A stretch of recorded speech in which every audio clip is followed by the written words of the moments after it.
आपको मीन्स में सीधे सीधे मिलेंगे। जैसे आपसे पहला टॉपिक जो मैं उठा रहा हूँ, यूनिट थर्ड है दरअसल ये। यूनिट थर्ड में है मध्य प्रदेश की जलवायु और जलवायु क्षेत्रों का विवरण लिखिए। आपसे ये क्वेश्चन पूछेगा। अब हालांकि मैं सिस्टम से नहीं पढ़ा रहा हूँ, लेकिन जो जो टॉपिक जैसे जैसे पढ़ाता चल रहा हूँ, प्लीज उसको वैसे वैसे पढ़ते चलना, बहुत काम आएंगे वो टॉपिक। जैसे शुरुआत कर रहा हूँ मध्य प्रदेश की जलवायु, क्वेश्चनों का भंडार है इसमें। तो चलो शुरुआत करते हैं। सबसे पहले यदि मुझे आपको जलवायु शब्द बताना है तो सबसे पहले आपको मौसम के बारे में बताना होगा। तो दरअसल में मौसम क्या होता है, वायुमंडल में जो कारक होते हैं, जैसे वायुमंडल का एक कारक है टेम्परेचर, जो सूर्य पर निर्भर करता है। वायुमंडल का एक कारक है वर्षा, जो पानी पर डिपेंड करता है। वायुमंडल का एक कारक है गैस, मतलब एयर, जो कि गैसियस मॉलिक्यूल पर डिपेंड करता है। और वातावरण में जो नमी है उसे हम आर्द्रता कहते हैं, और आर्द्रता को हमेशा परसेंटेज में मापते हैं। तो यही जो चार फैक्टर मैंने लिखे हैं, यदि यही समय समय में चेंज होते रहे, टेम्परेचर ज्यादा है तो एकदम से कम हो जाए, बादल हैं तो एकदम से सूरज आ जाए, तो कहने का मतलब है कि यदि वायुमंडल के ये जो कारक हैं, यदि इनमें समय समय पर थोड़ा थोड़ा सा परिवर्तन होता रहे, तो इसे ही कहते हैं मौसम। परंतु यदि यही कारक लंबे समय तक स्थिर बने रहें, जैसे लंबे समय का मतलब है जैसे 50 साल, जैसे 60 साल, तो 50 साल या 60 साल तक एक जैसा टेम्परेचर रहे, जैसे रेगिस्तानों का होता है। 50 साल या 60 साल तक वर्षा रेगुलर किसी क्षेत्र में होती रहे, जैसे यूरोपियन रीजन में होता है। वायु, जैसे आप लोग सुनते होंगे कि वायु, ये वाली वायु शीतोष्ण पछुआ पवने, और ये, तो कहने का मतलब है यदि एक सा माहौल रहे, यदि एक सी चीजें रहें, तो कहने का मतलब है यदि 50-60 साल तक मौसम कांस्टेंट रहे तो फिर वो जलवायु कहलाता है। तो ये बात हमेशा याद रखना कि औसत मौसम जो है, औसत मौसम जलवायु कहलाता है, और वर्तमान पर्यावरणविद उसको 50 से 60 साल मानते हैं। अब ये तो कोई क्वेश्चन नहीं बनेगा। अब आते हैं मुद्दे की चीज की तरफ, ध्यान से समझना। मध्य प्रदेश में मौसम के अंतर्गत आती हैं 3 ऋतुएं, याद रखना। दरअसल में 3 ऋतुओं को ही हम मौसम भी कह देते हैं शॉर्ट में, लेकिन असल मायने में मौसम अलग कॉन्सेप्ट है। वायुमंडल की अल्पकालीन अवधारणा है मौसम, लेकिन इसी के अंतर्गत आती ऋतुएं। तो हमारे भारत में या मध्य प्रदेश में कितनी ऋतुएं हैं, तो आपको भी पता है 3 ऋतुएं हैं। अब देखो, 3 ऋतुओं में से पहली ग्रीष्म ऋतु है, दूसरी वर्षा ऋतु है, और तीसरी जो है वो है शीत ऋतु।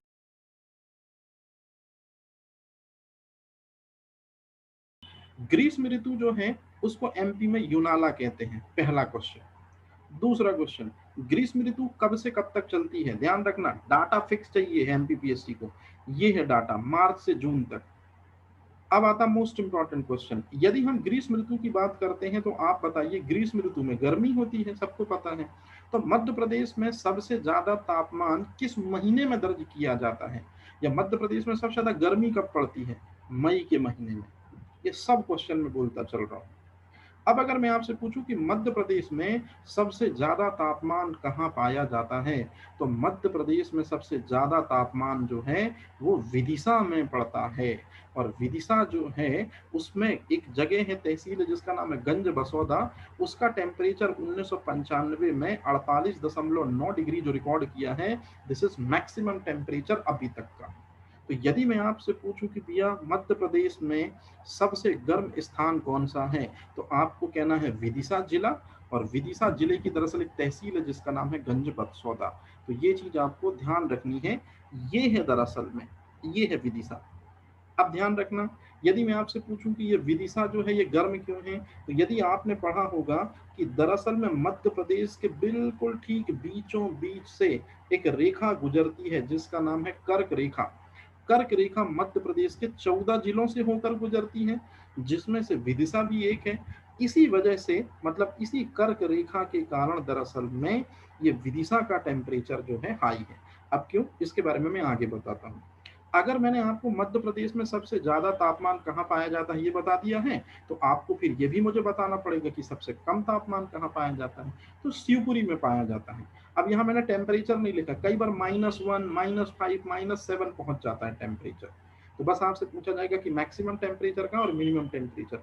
अब सवाल पैदा होता है कि ग्रीष्म ऋतु की शुरुआत कहाँ से होती है? तो आंसर है 21 मार्च। दरअसल 21 मार्च वो डेट है जिस कारण से सूर्य जो है वो उत्तरायण में आ जाता है, और उत्तरायण में जैसे ही सूर्य आएगा तो सूर्य की उष्णीयता या सूर्य की गर्मी दिनों दिन बढ़ती जाएगी। और सूर्य की गर्मी अगर दिनों दिन बढ़ती जाएगी या सूर्य के विकिरण जो है वो ज्यादा प्रभावकारी होते जाएंगे, तो इसका मतलब है टेम्परेचर में वृद्धि होती जाएगी। तो इसलिए जो ग्वालियर का रेंज है, जो मुरैना का रेंज है, जो दतिया का रेंज है, जो विदिशा का रेंज है, ये भी काफी गर्म होता है। तो ये चीज हमेशा याद रखना, आपसे क्वेश्चन पूछा जाएगा कि तापमान में वृद्धि मध्य प्रदेश में किस डेट से शुरू होती है? तो 21 मार्च से सूर्य की जो किरणें हैं वो प्रबल होती चली जाती हैं, उसी को उत्तरायण कहते हैं, और जिस वजह से मध्य प्रदेश के तापमान में वृद्धि होती जाती है। अब एक क्वेश्चन आता है कि मध्य प्रदेश के तापमान में वृद्धि जो होती है वो किस तरह से वृद्धि होती है? तो जैसे मैंने अभी अभी थोड़ी देर पहले आपको बताया कि जो कर्क रेखा है वो 14 राज्यों से होकर गुजरती है। तो उन 14 राज्यों में से जैसे राजगढ़ जो है, यहाँ पर भी गर्मी होगी क्योंकि कर्क रेखा है। दरअसल होता यह है कि गर्मियों के मौसम में सूर्य की जो किरणें हैं वो कर्क रेखा पर एकदम सीधी पड़ती हैं, मतलब लंबवत पड़ती हैं। तो इस वजह से दरअसल में क्या होता है, इस वजह से होता ये है कि यहाँ का टेम्परेचर जो है वो क्या हो जाता है, हाई। परंतु याद रखना, कर्क रेखा में यदि मान लो 17 है तो यहाँ का टेम्परेचर यदि 45 है, तो उसी के बाजू से जो जगह है दमोह, यहाँ का टेम्परेचर होगा 46। उसी के बाजू से सागर जो है उसका टेम्परेचर होगा 44। कहने का सीधा सीधा मतलब है कि टेम्परेचर में निश्चित रूप में मध्य प्रदेश जो है तापमान के हिसाब से इस वर्ग में आता है, अति तापीय वर्ग में आता है। और अतितापीय वर्ग में आने का मतलब है कि मार्च जैसे 21 मार्च होगा तो 21 मार्च के बाद में सूरज की किरणें जो है वो प्रबल होती जाएंगी, और तापमान में वृद्धि तो होगी लेकिन हर जगह टेम्परेचर अलग अलग अलग अलग होगा। तो इसलिए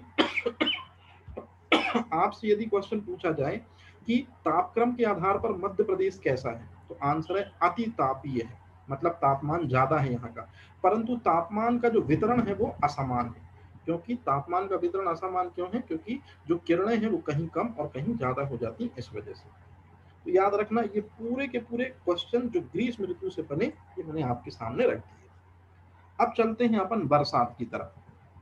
दरअसल में होता ये है कि जुलाई से लेकर अक्टूबर तक बरसात चलती है, और इन 4 महीनों में जो जैन मुनि होते हैं या इन 4 महीनों में जो बौद्ध जो धर्मावलंबी होते हैं वो गमन नहीं करते हैं।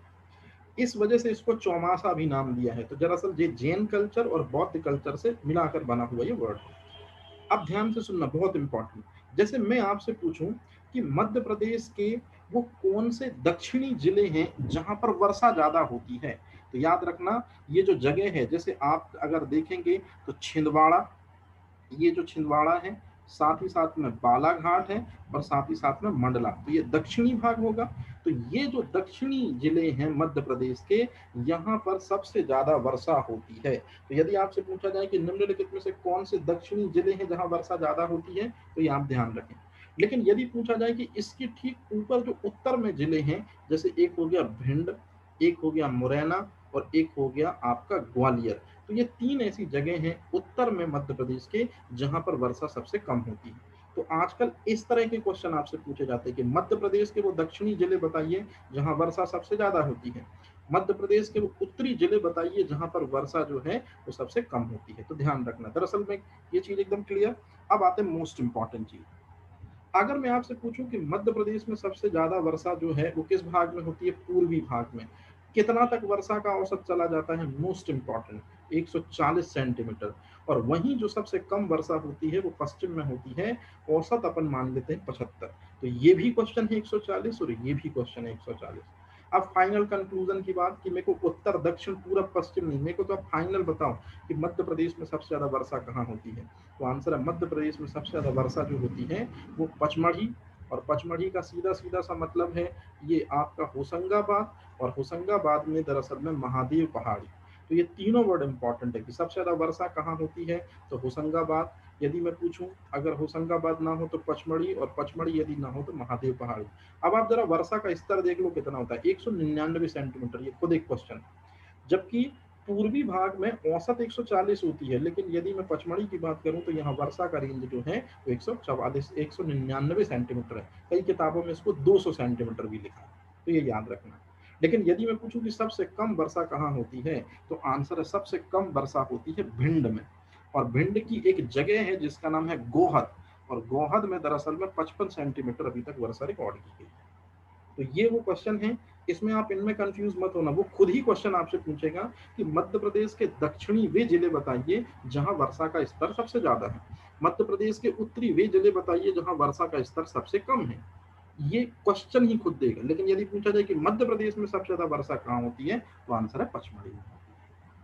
अब आता मोस्ट इंपॉर्टेंट क्वेश्चन जिसको आपको याद रखना है। यदि आपसे कोई पूछे कि पचमढ़ी दरअसल में कहाँ पर स्थित है, तो पचमढ़ी जो है ये आगे मैं आपको पढ़ाऊंगा, सतपुड़ा मेकल श्रेणी में दरअसल में पचमढ़ी स्थित है। और उससे भी इम्पोर्टेंट चीज है कि दरअसल में जो सतपुड़ा मेकल श्रेणी है, ये जितने भी अपन पठार पढ़ेंगे उन सभी पठारों में से सबसे ज्यादा वर्षा जिस पठार में होती है वो यही है, सतपुड़ा मेकल पठार। और सतपुड़ा मेकल पठार में ही दरअसल में पचमढ़ी स्थित है, तो इसलिए पचमढ़ी में सबसे ज्यादा वर्षा होती है। तो यदि अब कोई आपसे पूछे कि सबसे ज्यादा वर्षा किस पठार में होती है, तो आप तत्काल बोलेंगे कि जिस पठार में पचमढ़ी आती है। तो पचमढ़ी जिस पठार में आती है वो आपके सामने लिखा हुआ है सतपुड़ा मेकल श्रेणी। याद रखना, ये बहुत इंपॉर्टेंट है ऐसे। अब यदि मैं आपसे पूछूं कि शीत ऋतु को क्या बोलते हैं एमपी में, सियाला। अब देखो क्वेश्चन कैसे पूछता है एमपीपीएससी। क्वेश्चन पूछता है एमपीपीएससी कि मध्य प्रदेश में शीत ऋतु की शुरुआत कब से होती है।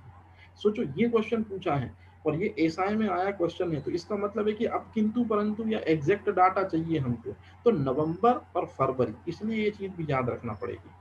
अब यदि पूछा जाए कि नवंबर से फरवरी में सबसे कम टेम्परेचर कब होता है, तो आंसर है जनवरी में। ये भी क्वेश्चन है। अब उससे भी खतरनाक क्वेश्चन ये है जिसने पानी भरने पर मजबूर कर दिया कि वो कौन सा महीना होता है जहां दिन और रात का ताप जो है उसमें अंतर होता है शीत ऋतु में। तो याद रखना, दिन और रात के ताप में अंतर जो शीत ऋतु में सबसे ज्यादा आपको देखने को मिलेगा वो मार्च के माह में देखने को मिलेगा। क्यों? क्योंकि आपको भी पता है कि ठंडक रहती है, वहीं बंगाल की खाड़ी और वहीं अरब सागर से दरअसल में कौन एंटर होता है, मानसूनी पवने। तो मानसूनी पवने एंटर होने के कारण दिन और रात का जो टेम्परेचर है वो मार्च में धीरे धीरे क्या होने लगता है, उनमें अंतर आना शुरू हो जाता है। अब एक क्वेश्चन मोस्ट इंपॉर्टेंट, मावठा क्या कहलाता है, ये तो आप याद रखना, बहुत इंपॉर्टेंट चीज है। कैसे, जरा समझो। कई बार आपने सुना होगा कि वर्षा वर्षा ऋतु में होती है, लेकिन कई बार शीत ऋतु में जब बादल साफ रहते हैं लेकिन दबाव का क्षेत्र बन जाता है, तो जिस वजह से जो बादल हैं उनको बहुत अधिक यदि क्या मिल जाती है, ठंडक मिल जाती है, तो कई बार वो खुद ही बरस जाते हैं वर्षा की बूंदों के रूप में। मतलब शीत ऋतु में बादल यदि वर्षा कर देते हैं, इसी को कहते हैं मावठा या इसी को मावट कहते हैं। तो आपसे क्वेश्चन पूछा जाएगा कि मध्य प्रदेश के शीत ऋतु में जब मानसून लौटता है, वो आगे मैं क्लियर कर दूंगा, उस वर्षा को क्या कहते हैं। मतलब सीधी सी बात है कि शीत ऋतु में जो वर्षा होती है उसको मावठा कहते हैं। सिंपल सा क्वेश्चन। तो ये चीज आपने बहुत अच्छे तरीके से याद रखनी है। अब आता है इंपॉर्टेंट क्वेश्चन जिस पे अपन को बात करनी है, ध्यान से सुनना। यहाँ से आपका सब्जेक्ट होता है शुरू। यदि मैं आपसे पूछूं कि मध्य प्रदेश की जलवायु में जलवायु शब्द का क्या मतलब है, तो यदि मौसम के जो भी कारक होते हैं, जैसे ताप होता है, दाब होता है, वायु होता है, यदि ये लंबे समय तक एक से बने रहे, 50 साल 60 साल तक एक से बने रहे, इसे कहते हैं जलवायु। और जलवायु का प्रभाव इंसानों पर भी पड़ता है और पर्यावरण पर भी पड़ता है। अब आते हैं मुद्दे की चीज। ये लाइन मोस्ट इंपॉर्टेंट लाइन है, यही आपका एमपीपीएससी का प्री का क्वेश्चन है कि मध्य प्रदेश की जलवायु, याद रखना, उष्ण कटिबंधीय मानसूनी है। मतलब यहाँ दो वर्ड हैं, उष्ण कटिबंधीय जलवायु भी है और मानसूनी जलवायु भी है। तो दरअसल में उष्ण कटिबंधीय जलवायु होने के लिए कर्क रेखा उत्तरदायी है और मानसूनी जलवायु होने के लिए दो चीज उत्तरदायी है। एक तो अरब सागर से बनने वाला मानसून और दूसरा बंगाल की खाड़ी से बनने वाला मानसून। तो सबसे पहले यदि मैं आपको बड़े आराम से समझाऊं कि मध्य प्रदेश की जलवायु कैसी है, तो आप बोलेंगे दो तरह की है, लेकिन वो दो वर्डों को आप मिश्रित करके बोलेंगे, उष्ण कटिबंधीय भी है और मानसूनी जलवायु है। तो चलिए जरा सबसे पहले सवाल का जवाब लेते हैं कि दो तरह की जलवायु होने का कारण क्या है। तो सबसे पहले हम बात करते हैं कि मध्य प्रदेश की जो जलवायु है वो उष्ण कटिबंधीय जलवायु क्यों है, या मध्य प्रदेश उष्ण कटिबंधीय जलवायु वाला राज्य क्यों है। तो इस सवाल का जवाब बिल्कुल सिंपल आपको दिख रहा होगा। मध्य प्रदेश, न केवल मध्य प्रदेश बल्कि भारत के बिल्कुल ठीक बीचों बीच से कर्क रेखा गुजरती है, और कर्क रेखा के बिल्कुल बीचों बीच में मध्य प्रदेश के कुछ जिले भी आते हैं। तो अब ध्यान से सुनना, तो दरअसल में कर्क रेखा जब भारत से गुजरेगी तो मध्य प्रदेश से भी गुजरेगी, और इन राज्यों से होकर गुजरेगी। ये जो 14 राज्य हैं, इन राज्यों से होकर गुजरेगी। अब इन्हीं राज्यों से होकर गुजरने के कारण दरअसल में सूर्य की जो किरणें हैं वो एकदम लंबवत पड़ती हैं कर्क रेखा के। तो सूर्य की किरणें लंबवत पड़ती हैं तो इसका मतलब है इस रेंज में गर्मी ज्यादा होगी। अब आता मोस्ट इंपॉर्टेंट चीज, तो कर्क रेखा बीच से गुजरती है, और कर्क रेखा में जो है सूर्य की किरणें लंबवत पड़ती हैं, और लंबवत पड़ने के कारण जो उत्तरी वाला मध्य प्रदेश का पार्ट होता है वो काफी गर्म हो जाता है। ये चीज बहुत महत्वपूर्ण है। तो यदि मैं आपसे पूछूं कि मध्य प्रदेश की जलवायु उष्ण कटिबंधीय है, इसका कारण क्या है? आंसर है कर्क रेखा मध्य प्रदेश के बिल्कुल बीचों बीच से गुजरती है, और कर्क रेखा मध्य प्रदेश के बीचों बीच से गुजरने के कारण सूर्य की किरणें लंबवत पड़ती हैं। तो लंबवत पड़ने के कारण जो उत्तरी मध्य प्रदेश है वो काफी क्या हो जाता है? गर्म हो जाता है। तो सबसे पहला वर्ड है उष्ण कटिबंधीय, इसका सीधा मतलब है कर्क रेखा से, ये आपको याद रखना है। अब आते हैं दूसरा क्वेश्चन। मध्य प्रदेश की जो जलवायु है वो मानसूनी जलवायु की है। कई किताबों में मानसूनी न लिख के इसको मौसमी भी लिख देते हैं, तो ज्यादा फर्क नहीं है, मैंने आपको पहले ही बता दिया मौसम और मानसून में क्या फर्क होता है वो आप समझ गए हैं। तो मध्य प्रदेश की जो जलवायु है वो मानसूनी है। अब मध्य प्रदेश की जलवायु मानसूनी होने के दो कारण हैं, ध्यान रखना। एक तो दक्षिण का एरिया और दूसरा पश्चिम का एरिया। तो दक्षिण और पश्चिम से जो हवाओं का दबाव उठता है उसे कहते हैं चक्रवात, या उसे कहते हैं मानसून। मतलब ये दक्षिणी पश्चिमी मानसून जो है, इस वजह से दरअसल में मध्य प्रदेश की जलवायु होती है मानसूनी। मतलब ये दक्षिण से और ये जो है एरिया पश्चिम से जो दबाव का क्षेत्र बनता है या जो मानसून बनता है, यही मध्य प्रदेश की जलवायु को मानसूनी बना देता है। अब कैसे, जरा ध्यान से सुनना। यदि मैं आपसे पूछूं कि दक्षिण पश्चिमी मानसून जो है वो किन बातों पर निर्भर करता है, या मध्य प्रदेश में जो सबसे ज्यादा जो वर्षा होती है वो दक्षिणी पश्चिमी मानसून के कारण होती है। कैसे? तो आपको भी पता है कि सबसे पहले मानसून ये यहाँ से एंटर होता है। मतलब ये जो चीज है ये वाला क्या कहलाए? अरब सागर। और अरब सागर में इधर से एंटर होगा, और देखो इधर से निकल जाएगा, मतलब ये गोवा और उससे होते हुए निकल जाएगा, और फिर ये बंगाल की खाड़ी से फिर ये एंटर होगा। तो कहने का मतलब है अरब सागर और बंगाल की खाड़ी जो है ये वो दो जगहें हैं जहां से मानसून भारत में एंटर होता है, और इन्हीं दो चीजों को हम कहते हैं दक्षिण पश्चिम मानसून।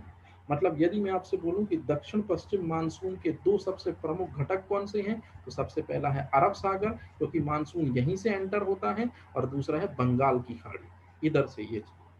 तो कहने का मतलब है दक्षिण पश्चिमी मानसून मतलब अरब सागर और बंगाल की खाड़ी, इनके कारण दरअसल में मध्य प्रदेश की जो जलवायु है वो मानसूनी है। लेकिन यदि मैं पूछूं कि उष्ण कटिबंधीय भी है मध्य प्रदेश की जलवायु, तो वो किस कारण से? कर्क रेखा गुजरती है, और कर्क रेखा पर सूर्य की किरणें क्या पड़ती हैं? लंबवत पड़ती हैं। तो ये दो क्वेश्चन आपको याद रखने हैं बिल्कुल सिंपल तरीके से। अब एक ये सीधा सीधा मैंने क्वेश्चन लिख दिया है। आर सुब्रमण्यम और सी मन्न नारायण के अनुसार जब भी जलवायु में परिवर्तन होता है तो जलवायु में परिवर्तन को हम ऐसे देखते हैं कि यदि टेम्परेचर में यदि कहीं ज्यादा वर्षा हो रही, यदि कम वर्षा हो रही, तो इसको कहते हैं तापमान में अंतर। यदि ज्यादा टेम्परेचर हो रहा है या कम टेम्परेचर हो रहा है तो इसको भी तापांतर कहते हैं। मतलब वर्षा ज्यादा होना या कम होना, तापमान ज्यादा होना या कम होना, यदि ऐसा कभी समझ में आने लगे तो इसका सीधा सीधा मतलब है जलवायु परिवर्तन आपको देखने को मिल रहा है। तो जलवायु परिवर्तन को तीन प्रकारों में बांटा गया है इन दो व्यक्तियों के द्वारा। सबसे पहली है अर्ध शुष्क जलवायु, इसी को स्टेपी जलवायु भी कहते हैं। ये प्री का क्वेश्चन है।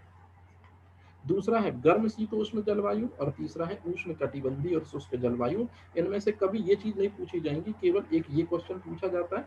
और दूसरा क्वेश्चन सुब्रमण्यम और सीमन नारायण के अनुसार जलवायु परिवर्तन को कितनी श्रेणियों में बांटा गया है, जलवायु परिवर्तन के अनुसार जलवायु के कितने प्रकार हैं। तो आंसर है 3। अब आता मोस्ट इंपॉर्टेंट चीज, जब भी हम मध्य प्रदेश की जलवायु पढ़ते हैं तो सबसे पहले आपको मध्य प्रदेश का ये मैप समझ में आना चाहिए। मध्य प्रदेश का यदि अपन मैप का डिस्ट्रीब्यूशन देखें, क्योंकि ज्यादातर आप लोग पढ़े हुए बैठे हैं, मैं थोड़ा जल्दी बता रहा हूँ, ध्यान से समझना। सबसे पहला मध्य प्रदेश का जो ये वाला पार्ट है इसको कहते हैं मध्य भारत का पठार।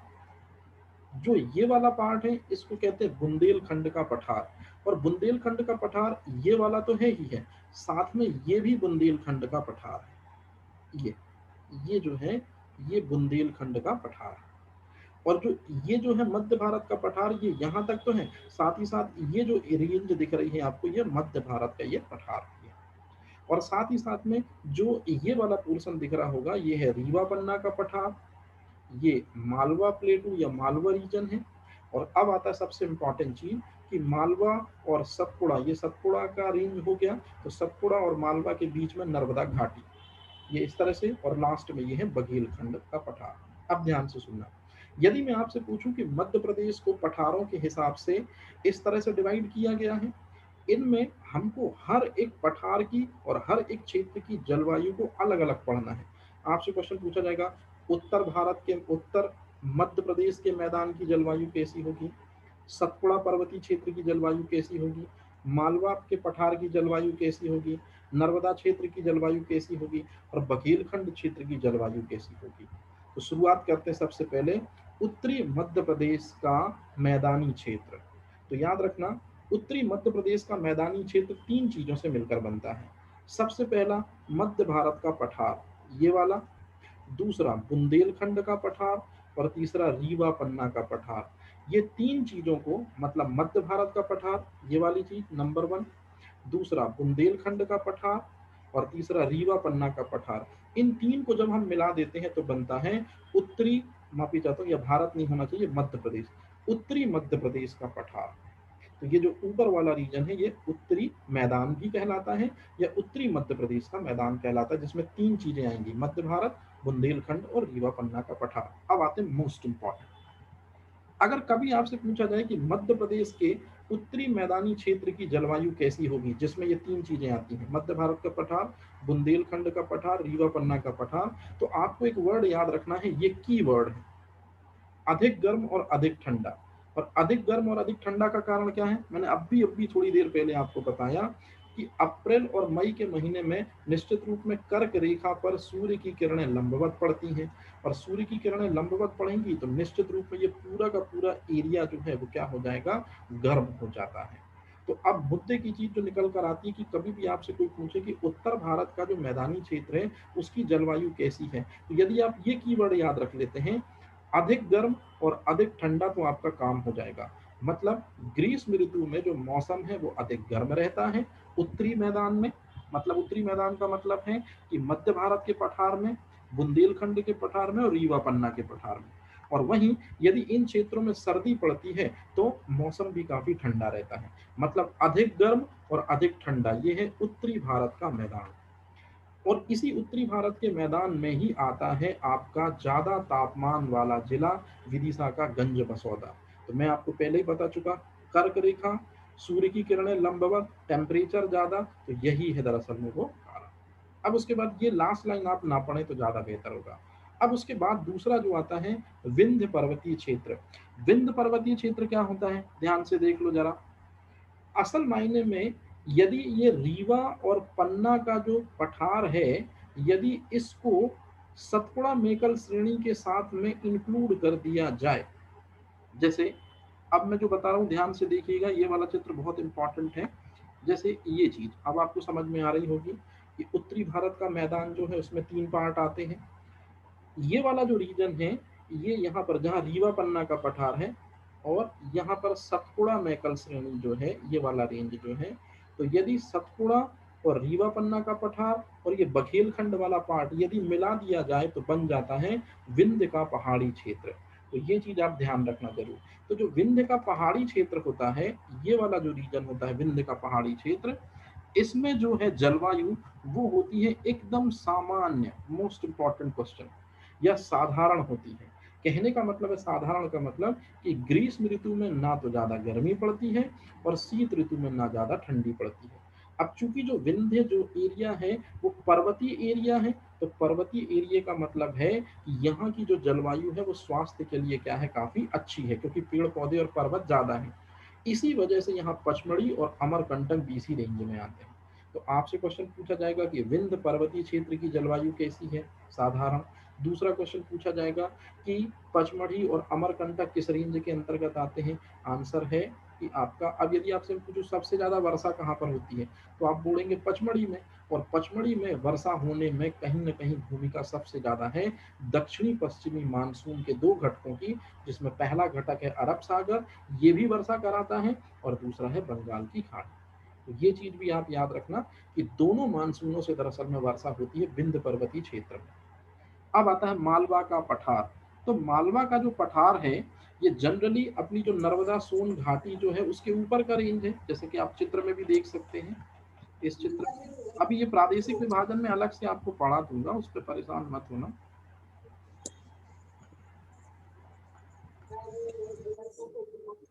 जो ये वाला एरिया है, ये मालवा का जो पठार है, यहाँ की जलवायु कैसी है, तो अब ध्यान से सुनना।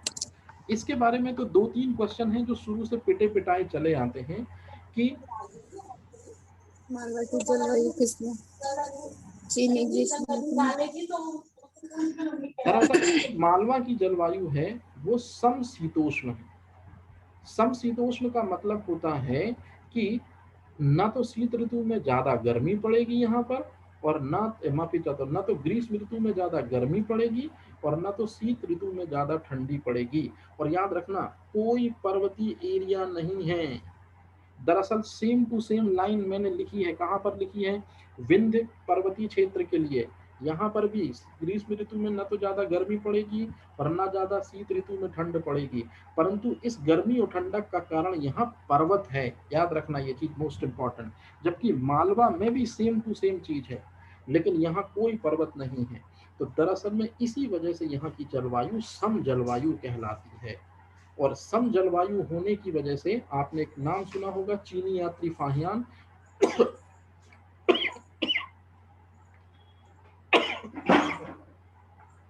जब वो भारत भ्रमण करने आया तो उसने मालवा की जलवायु को विश्व की सबसे बेहतर जलवायु बतलाया। क्यों? क्योंकि आंसर है, बिना किसी पर्वत के, बिना किसी पठार के, माफी चाहता हूँ, पठार तो है ही, बिना किसी पर्वत के या बिना किसी चीज के भी यहाँ की जो जलवायु है उसमें ये पन है कि गर्मी में वो ना तो ज्यादा गर्म होगी और ठंडी में ना तो वो ज्यादा ठंडी होगी। इसलिए वर्ड यूज किया मैंने सम जलवायु। तो ये चीज जरूर याद रखना, ये मोस्ट इंपॉर्टेंट क्वेश्चन में से एक है। अब मैंने आपको थोड़ी देर पहले पढ़ाया था कि मध्य प्रदेश में सबसे ज्यादा जो तापमान होता है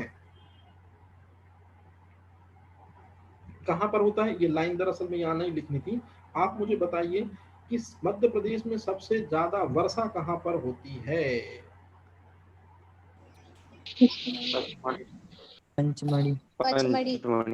अब आप बताओ, मध्य प्रदेश में सबसे ज्यादा तापमान कहाँ रहता है। विदिशा। गंज बसौदा। अब उसके बाद आते हैं अपन नर्मदा घाटी क्षेत्र। नर्मदा घाटी क्षेत्र क्या है, बहुत सिंपल सा है। ये नर्मदा घाटी क्षेत्र ये है, दरअसल में मालवा का पठार और ये सतपुड़ा का जो पठार है उसके बीच का जो रेंज है वो नर्मदा घाटी क्षेत्र है। ये मैं आपको अच्छे से पढ़ाऊंगा। अब यदि कोई पूछे कि नर्मदा घाटी क्षेत्र जो है वो कैसा होता है, तो नर्मदा घाटी क्षेत्र की एक सबसे खासियत है कि नर्मदा घाटी क्षेत्र जो है वो कर्क रेखा के पास होता है, इसलिए ग्रीष्म ऋतु में मौसम गर्म तो रहता है। ध्यान से सुनना। अब आता मोस्ट इंपॉर्टेंट चीज, नर्मदा घाटी क्षेत्र में एक रूल लागू होता है कि जो जितना जल्दी गर्म होगा वो उतना जल्दी ठंडा भी होगा। तो शीत ऋतु में यहाँ पर क्या हो जाती है, सामान्य ठंड। तो ये वर्ड बिल्कुल मिस मत करना कि ग्रीष्म ऋतु में मौसम ज्यादा गर्म होगा, परंतु जो शीत ऋतु आएगी तो फिर यहाँ ठंड जो है ज्यादा नहीं पड़ेगी, सामान्य ठंड पड़ेगी। ये है दरअसल नर्मदा घाटी क्षेत्र की जलवायु। मोस्ट इंपॉर्टेंट है ये लाइन, याद रखना। इसके बाद आता है बघेल खंड का पठार। तो बघेल खंड का जो पठार है उसमें भी सेम टू सेम वही चीज जो आपने अभी पढ़ी, मतलब नर्मदा सोन घाटी वाला जो एरिया है वहां की जैसी जलवायु है, बिल्कुल सेम टू सेम जलवायु बघेल खंड की भी जलवायु है। मतलब ठंड में, माफी चाहता हूँ, गर्मी में ज्यादा गर्मी पड़ेगी, परंतु शीत ऋतु में क्या होगी, ठंड तो पड़ेगी, लेकिन वो ठंड कैसी होगी, सामान्य। अब एक क्वेश्चन पूछा जाता है, यदि आपसे पूछा जाए कि बघेल खंड में जो वर्षा होती है या बघेल खंड में जो टेम्परेचर होता है, मतलब बघेल खंड की जो जलवायु है वो कैसी है, याद रखना बघेल खंड की जो जलवायु है वो मानसूनी है। मतलब उस पर कर्क रेखा पर का उतना प्रभाव नहीं है जितना प्रभाव अरब सागर और बंगाल की खाड़ी से आने वाली मानसूनी पवनों का होता है। तो ये चीज जरा याद रखना, ये इंपॉर्टेंट है, ये पूछी जाती है। अब एक क्वेश्चन आजकल ये चलने लगा है कि सोन नदी जो है ये अक्सर करके बघेल खंड की पठारी से निकलती है, और यदि अक्सर करके वर्षा यदि होती है तो कितना होता है यहाँ वर्षा का नॉर्मल रेंज। तो आपसे सीधे सीधे पूछा जाएगा कि बुंदेलखंड के पठारों में वर्षा की जो नॉर्मल रेंज होती है वो होती है 125 सेंटीमीटर। और याद रखना ये वार्षिक है, ये मोस्ट इंपॉर्टेंट वर्ड ये। और इस तरह से आपका ये वाला जो टॉपिक है ये यहाँ हो जाता है क्लोज। लेकिन ये दो क्वेश्चन और हैं। मध्य प्रदेश की ऋतु वेधशाला इंदौर में है, लेकिन यदि मैं आपसे पूछूं कि उज्जैन में भी तो कुछ है, तो जी हाँ, उज्जैन में भी कुछ है, वेधशाला है। परंतु याद रखना वेधशाला का मतलब होता है मौसमी गतिविधियों का पता लगाने वाली शाला। तो जब फारस का नेपोलियन नादिर शाह जब आया था तो उस समय सल्तनत दिल्ली की गद्दी पर बैठा था मोहम्मद शाह रंगीला, और मोहम्मद शाह रंगीला के समय में ही मालवा का राज्यपाल था एक व्यक्ति जिसका नाम है जयपुर का राजा सवाई जय सिंह, और जयपुर के राजा सवाई जय सिंह ने ही बनवाया था उज्जैन में वेधशाला। तो क्वेश्चनों की भरमार आप अच्छे से समझ गए होंगे कि उज्जैन की वेधशाला को किसने बनवाया था, सवाई राजा जय सिंह ने। अब यदि मैं आपसे पूछूं 21 जून को क्या मनाते हैं, नो डाउट योग दिवस। क्यों मनाते हैं, साल का सबसे बड़ा दिन है, लेकिन उससे भी इंपॉर्टेंट कि सूर्य किस जगह पे लंबवत पड़ता है, तो सूर्य कर्क रेखा पर लंबवत चमकता है, इसलिए टेम्परेचर धीरे धीरे क्या हो जाता है, टेम्परेचर ज्यादा होता है। जबकि 22 दिसंबर साल का सबसे छोटा दिन है, तो सूर्य कौन सी रेखा पार होता है, मकर रेखा, मतलब सूर्य कर्क रेखा होता है पार, और यहाँ मकर रेखा पार होता है। तो ये सब जो है ये चीजें जियोग्राफी की हैं, आप उनको देख लेना अपने स्तर पे। जो मेन चीजें थी वो मैंने आपको ये सारे के सारे क्वेश्चन क्लियर कर दिए। इस सीट को आपको पढ़ना है। इस सीट के बाद आपको जलवायु का एक भी क्वेश्चन बाहर नहीं जाएगा, ना आपको कोई नोट्स अलग से उठाने हैं। और जो भी क्वेश्चन अरिहंत में थे और जो भी क्वेश्चन थे आपके जो भी बुक आती हैं उनके सारे क्वेश्चन मैंने क्या, पुणेकर की जो बुक आती है वो सारे क्वेश्चन मैंने सीट में रख दिए। तो आपको ये सीट में मेन चीजें क्या पढ़नी है, अब जरा जल्दी से मैं फटाफट आपको रिवाइज करा रहा हूँ, जरा मेरे को जल्दी से आप जवाब देते चलना, जिनको पता है वो भी, जिनको नहीं पता वो भी। बताओ यूनाला किसको कहते हैं? ग्रीष्म ऋतु को। ठीक है, पहला सवाल एकदम सही। दूसरा, ग्रीष्म ऋतु कब से कब तक है? मार्च मार्च से जून। मार्च से जून तक। याद रखना आजकल एमपीपीएससी ऐसे क्वेश्चन पूछता है और इनमें कोई डिबेट नहीं चाहेगा वो, ये चीज। अब यदि मैं आपसे पूछूं सबसे ज्यादा तापमान किस जिले में है, विदिशा। के गंज बसोता। और कितना टेम्परेचर रिकॉर्ड किया गया है? 49 डिग्री। 8.9 degree Celsius. बताओ सूर्य उत्तरायण कब से होना शुरू होता है? 21 मार्च से। 21 मार्च से। 21 मार्च से। और उस वजह से टेम्परेचर में क्या होनी शुरू हो जाएगी? परंतु यदि मैं आपसे पूछूं कि तापमान के आधार पर मध्य प्रदेश किस वर्ग में आता है, अति तापीय में आता है, अति तापीय वर्ग। और अति तापीय वर्ग में आने के कारण टेम्परेचर हर जगह पे एक सा रहता है कि असमान रहता है? असमान। अलग अलग। अब जरा जल्दी से बताओ वर्षा ऋतु को क्या बोलते हैं? चौमासा। चौमासा। लेकिन यदि मैं आपसे पूछूं कि मध्य प्रदेश के दक्षिणी जिले जहां पर वर्षा सबसे ज्यादा होती है, छिंदवाड़ा, बालाघाट, मंडला। अब यदि पूछा जाए कि सबसे ज्यादा कौन से जिले में वर्षा होती है दक्षिणी में, तो आप बालाघाट। ठीक। अगर मैं पूछूं कि कौन से जिले में सबसे कम वर्षा होती है लेकिन उत्तरी जिले बताइए आप मेरे को। भिंड। ठीक है, भिंड की गोहद जिले। अब आप जरा जल्दी से बताओ सबसे ज्यादा वर्षा आप कहाँ करवा रहे हैं? पचमढ़ी, महादेव पचमढ़ी, पहाड़ी, महादेव की पहाड़ी, होशंगाबाद जिला। होशंगाबाद, सतपुड़ा वर्षा- माइकल वर्षा- श्रेणी, कितना सेंटीमीटर वर्षा होती है? 199 सेंटीमीटर। 99 उसको आप 200 याद रख लेना, कोई दिक्कत नहीं। 200 बताओ सबसे कम वर्षा कहाँ होती है? भिंड, भिंडी के गोहद में गोहद, के गोहद में 55 सेंटीमीटर। सेंटीमीटर। अब यदि अपन ने वो 4-5 जो पठार पढ़े थे, बताओ कौन से पठार में वर्षा सबसे ज्यादा होती है? सतपुड़ा माइकल पठार, सतपुड़ा मैकल श्रेणी। उसी सतपुड़ा मैकल श्रेणी में कौन स्थित होता है? पचमढ़ी, जल्दी से बताओ, शीत ऋतु को क्या बोलते हैं? सियाला, अब ये पूछा गया क्वेश्चन है, इसमें गलती मत करना, अच्छे से देख लो। शीत ऋतु की शुरुआत मध्य प्रदेश में कब से होती है? नवंबर से फरवरी, अब आप मुझे जल्दी से बताओ, सर्वाधिक दैनिक तापांतर कब होता है? मार्च माह में। शीत ऋतु के समय भी मैंने सुना है कि वर्षा हो जाती है, उसको क्या नाम दिया जाता है? मावठा। मावटा। और वो किस कारण से होती है? लौटते हुए मानसून। लौटते हुए मानसून के कारण। लौटते हैं तब। और स्पेशली वो मानसून बंगाल की खाड़ी से बनकर आता है। ठीक है, अब आप मुझे बताओ, मध्य प्रदेश की जलवायु कैसी है? उष्णकटिबंधीय मानसूनी जलवायु, उष्ण कटिबंधीय होने के लिए कौन सी चीज उत्तरदायी है? कर्क रेखा, रेखा। लेकिन यदि मैं पूछूं आपसे कि मध्य प्रदेश की जलवायु जो है वो मानसूनी है, इसके लिए कौन उत्तरदायी है? दक्षिणी पश्चिमी मानसून, दक्षिणी पश्चिमी मानसून में कौन सी 2 चीजें उत्तरदायी हैं? अरब सागर, बंगाल की खाड़ी। बंगाल की खाड़ी। अब यदि मैं आपसे पूछूं एक बहुत इंपॉर्टेंट सा क्वेश्चन, अर्ध शुष्क जलवायु को और किस नाम से भी जाना जाता है? स्टेपी, याद रखना, आया हुआ क्वेश्चन, ठीक है। अब